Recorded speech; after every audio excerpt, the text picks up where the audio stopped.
Smart ration కార్డుల పంపిణీ August 15 ముఖ్యమంత్రి రేవంత్ రెడ్డి చేతుల మీదుగా స్మార్ట్ రేషన్ కార్డులు అయితే రాబోతున్నాయి.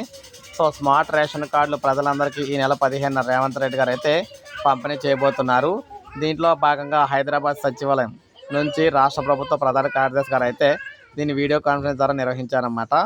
సో జిల్లాల్లో ప్రస్తుత వాతావరణ పరిస్థితులు, వన మహోత్సవం, స్మార్ట్ రేషన్ కార్డుల పంపిణీ, వ్యవసాయం తదితర అంశాలపై చర్చించారు. అందువల్ల రాష్ట్ర ముఖ్యమంత్రి రేవంత్ రెడ్డి ఈ నెల 15 1,06,00,000 స్మార్ట్ రేషన్ కార్డులు పంపిణీ చేస్తారని తెలిపారు. ప్రాజెక్టులో ఉన్న నీటిని అవసరాలకు అనుగుణంగా ఉపయోగించుకోవాలని కూడా చెప్పడం జరిగింది. సో మొత్తంగా రేషన్ కార్డులు, స్మార్ట్ రేషన్ కార్డులకు సంబంధించి ప్రజలు అది ఇచ్చినట్లయితే ఇక రేషన్ పక్కదారి పట్టకుండా అయితే ఉంటుందని చెప్పేసి ఈయన అయితే తెలియజేశారు. రేషన్ అనేది పక్కదారి పట్టకుండా ఉండేందుకు ఈ స్మార్ట్ రేషన్ కార్డులు అయితే దోహదం అయితే చేస్తాయి. అందువల్ల రేషన్ అనేది ఇక ఎక్కడి నుంచి అయితే ఒకరి పేరుతో ఇంకొకరు తీసుకోవడానికి అయితే అవ్వదు. ఎవరి పేరుతో ఉన్నప్పుడు వాళ్ళు మాత్రమే తీసుకోవాలి. తీసుకోకపోతే లిస్టులో తీసుకోవాలంటే అయితే క్లియర్గా కనబడుతుంది అనమాట.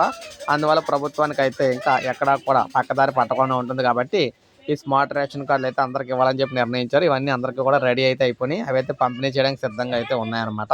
సో ఇది మనకి అప్డేట్. ఒక లైక్ చేయండి, సబ్స్క్రైబ్ చేసుకొని మన ఛానల్ సబ్స్క్రైబ్ చేసుకొని ఫాలో అవుతాం.